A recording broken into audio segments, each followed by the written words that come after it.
50편까지 시편의 마지막 5편의 시인데, 이 5편의 시는 할렐루야로 시작해서 할렐루야로 끝마치기 때문에 이 시들을 할렐루야 시라고 부릅니다. 뭐 할렐루야라고 하는 말은 이제 여호와를 찬양하라 이런 말이죠. 여호와를 찬양하라 그러는데, 이제 오늘 말씀 146편 1절에 보시면요, 누구를 향해서 하나님을 찬양하라라고 권면하고 있습니까? 내 영혼입니다. 할렐루야, 내 영혼아 여호와를 찬양하라. 자신의 영혼에게, 자기 자신에게 하나님을 찬양하라고 권면하는 거예요.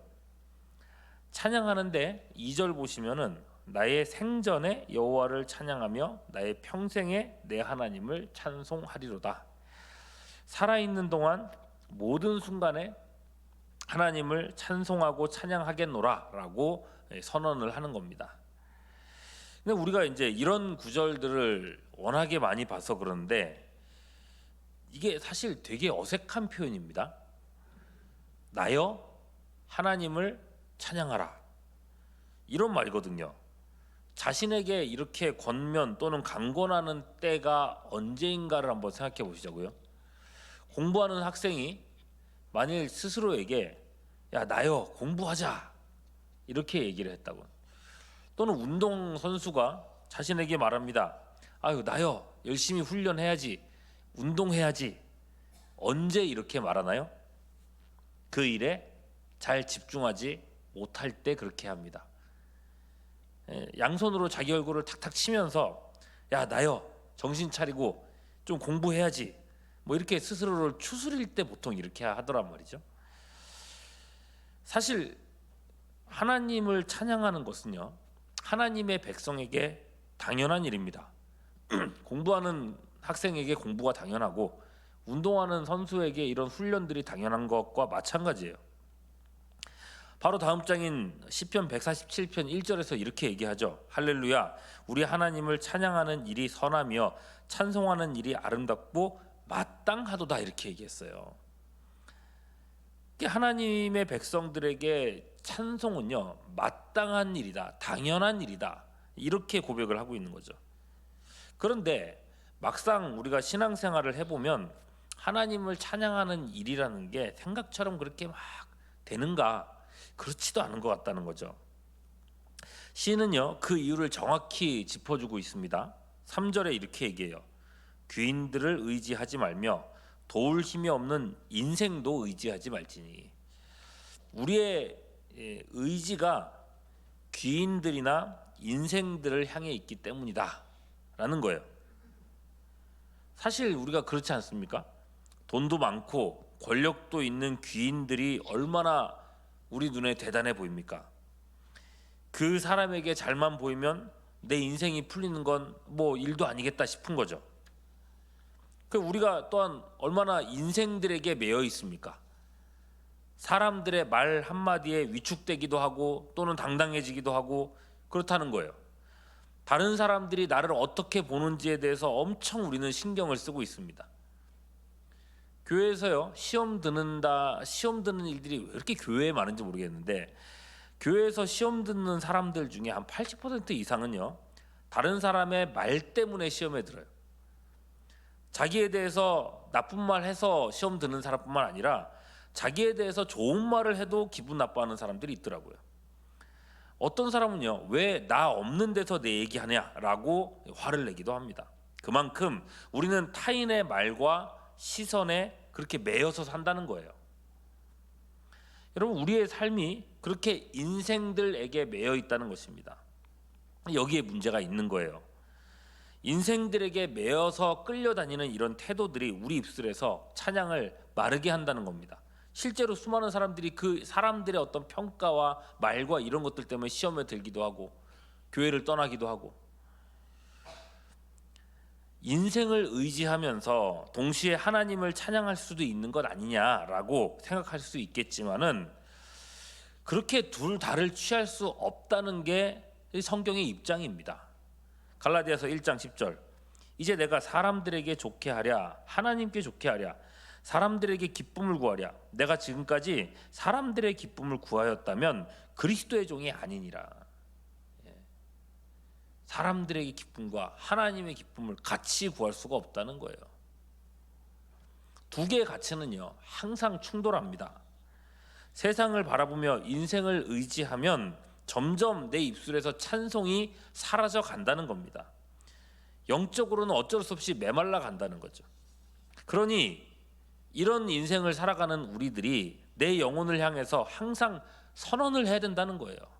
내 영혼아, 여호와를 찬양하라. 내 평생에 여호와를 찬송하리로다. 자꾸 자기 영혼을 향해서 선언하고 선포하고, 그래 내가 이렇게 살아야지 라고 해야 된다는 거예요.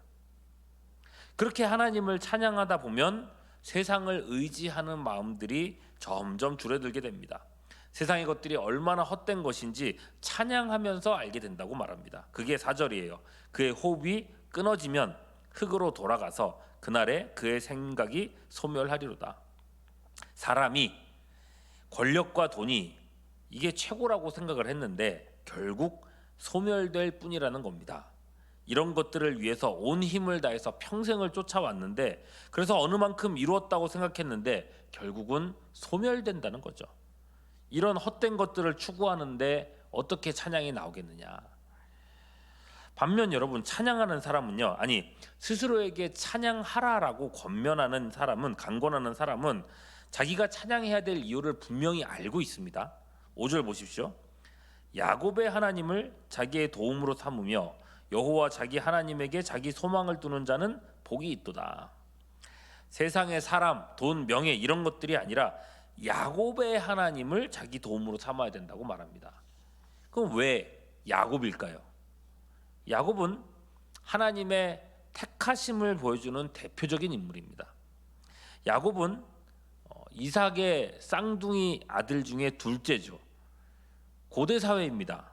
벌써 둘째라고 하는 것에서부터 장자와는, 첫째와는 이미 하늘과 땅만큼의 격차가 있는 사람입니다. 게다가 형인 에서는 모든 방면에서 탁월한 사람이라고 성경은 말합니다. 어려서부터 사냥에 능숙했다고 하고, 나중에 보면 400명이나 되는 군인들을 통솔할 정도로 뛰어난 리더십이 있는 사람이었습니다. 야곱은요? 그렇지 않았습니다. 조용한 사람이었고, 그렇기 때문에 아버지에게서도 크게 아버지 눈에도 들지 못했고, 그런 아들이었죠. 그럼에도 하나님은 야곱을 선택하셨습니다. 야곱이 잘 될 걸 알고 선택하신 것도 아니에요. 야곱이 착하게 될 걸 알고 선택하신 것도 아니라고 했어요. 로마서 9장 11절에서 13절 이렇게 말합니다. 그 자식들이 아직 나지도 아니하고 무슨 선이나 악을 행하지 아니한 때에 택하심을 따라 되는 하나님의 뜻이 행위로 말미암지 않고 오직 부르시는 이로 말미암아 서게 하려 하사 리브가에게 이르시되 큰 자가 어린 자를 섬기리라 라고 태중에 있을 때 말씀하셨다는 거죠. 기록된 바 내가 야곱은 사랑하고 에서는 미워하였다 하신 것 같으니라. 하나님은 이미 태에서부터 야곱을 택하셨다 했습니다. 출생에서부터 자라는 동안 형에 비해서 아무런 탁월성이 없었지만은 하나님은 이미 그를 택하셨고, 그의 생애는 하나님의 택하심을 따라 복된 인생이 되었습니다. 나 같은 사람도 택하시는 하나님. 오늘 본문 5절을 다시 한번 보시죠. 야곱의 하나님, 그런 야곱의 하나님을 자기의 도움으로 삼으며 여호와 자기 하나님에게 자기의 소망을 두는 자는 복이 있도다. 심지어 내가 먼저 하나님을 붙든 것도 아니에요. 하나님께서 이미 나를 붙드심을 믿고 그 하나님이 내 인생의 주인 되심을 인정하면서 그분께 내 인생을 맡겨드리라는 것입니다. 그런 사람이 복된 인생이라는 거예요. 물론 여러분, 내 부족함, 내 연약함 이런 것만 생각하고 이런 것만 묵상하고 내 못난 것들만 자꾸만 생각하고 있으면 사실 아무것도 못합니다. 사회에 초년생이 있다고 생각해 보시죠. 학생 시절에 공부를 그리 잘하지도 못했어요. 성격도 내성적이고 그렇게 사람들하고 친하게 지내지도 못했습니다. 그런데 이제 자기가 다 자랐고 사회 진출해서 뭔가 일을 해야겠는데 딱히 가진 기술도 없고, 어떤 일을 해야 미래가 있는지, 은행 대출은 어떻게 받아야 되는지, 뭐 아무것도 모르는 그런 젊은이입니다.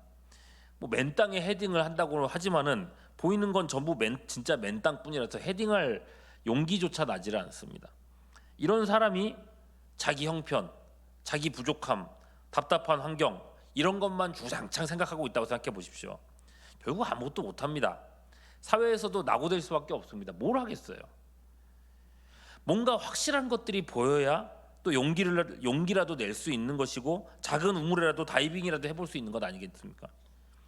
그러므로 시인은요, 하나님께 택함받은 성도들에게 확실한 것이 무엇인지를 하나하나 보여주고 있는 것입니다. 그게 6절 이후의 말씀들이에요.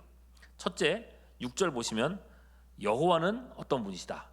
천지와 바다와 그 중에 만물을 지으신 분이다.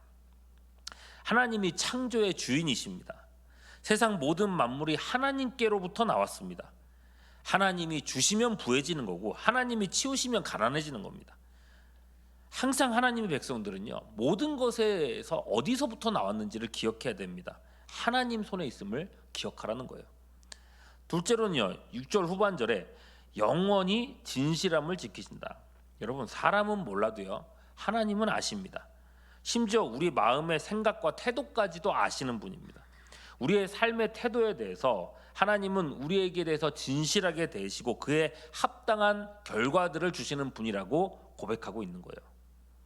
셋째는 7절부터 9절까지 이제 한꺼번에 쭉 얘기를 하는데 이걸 단락별로 그냥 하나하나 좀 읽어드릴게요. 억눌린 사람들을 위해 정의로 심판하시며 줄인 자들에게는 먹을 것을 주시는 이시로다. 여호와께서는 갇힌 자들에게 자유를 주시는도다. 여호와는 맹인들의 눈을 여시며 여호와께서 비굴한 자들은 일으키시고 여호와께서 의인들을 사랑하시며 여호와께서 나그네들을 보호하시며 고아와 과부를 붙드시고 악인들의 길은 굽게 하시는도다.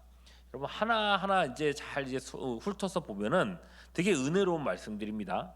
그런데 우리가 실제로 살아가면서 인정하게 되는 건 뭔가요? 실제로는 그렇지만도 않더라는 겁니다. 갇힌 자, 비굴한 자, 의인 이런 사람들이 고난에 버림받는 일들을 얼마나 우리가 많이 봐왔습니까? 하박국 선지자도 말했던 것처럼 악인들이 형통하는 것처럼 보이는 게 더 많잖아요. 그래서 참 살아가는 게 힘든 거 아니겠습니까? 그럼 오늘 시인이 말하는 이 내용들은 도대체 뭐를 보면서 뭘 가지고 이런 확신을 가지고 있는 건가? 이게 이제 예수님에게로 나아가는 거죠. 훗날 예수께서 세례 요한의 제자들에게 예수님 자신을 증거하시는데 그때 예수님이 이렇게 말씀하십니다. 누가복음 7장 22절.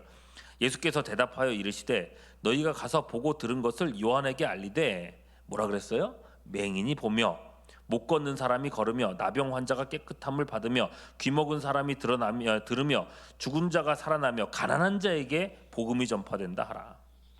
이 모든 얘기들은 명백한 시편 146편 이 말씀들의 성취였습니다. 모든 이런 일들의 성취는 예수님이었다고 얘기를 하고 있는 거죠. 예수님 안에서 믿음으로 지옥에 빠져야 될 영혼이 영생을 얻게 되는 그 복된 날을 바라보면서 말하고 있다는 거예요. 그렇습니다. 여러분, 시편의 이 은혜로운 말씀들은 1차적으로 예수님 안에서 믿는 모든 사람들이 영생을 얻는다고 하는 영적인 선언입니다. 우리가 지옥 형벌의 무서움이 얼마나 큰 것인지를 안다면 인생에 있어서 이보다 복된 일은 분명 없습니다. 우리는요, 이 구원의 일들을 바라보면서 우리가 얼마나 큰 하나님의 복과 은혜를 받았는지를 생각하면서 하나님을 찬양한다는 거예요. 동시에 우리는 그 구원의 하나님이 우리 일생과 일상의 삶도 책임지시는 분이라는 것을 고백하지 않습니까? 우리가 하나님 안에 있기에 우리 인생이 하나님 안에서 형통할 줄을 확신하며 살아가게 되는 것입니다. 실제로요, 경제적으로 성공한 사람들의 어떤 비율들 같은 거를 조사하는 내용들이 좀 있더라고요. 그런 걸 살펴보면은 이 성공한 사람들 중에 예수 믿는 사람들의 비율이 상당히 높다는 이야기들이 참 많습니다. 그분들이 하는 얘기예요. 그분들이 뭐라고 하는가? 이 예수 믿는 사람들은 자기를 돕는 절대자에 대한 확신이 강해서 어떤 일을 해도 위축되지 않고 성과를 내더라, 이런 얘기를 하더라고요. 오늘 말씀의 결론은 10절입니다. 시온아, 여호와는 영원히 다스리시고 내 하나님은 대대로 통치하시리로다. 할렐루야.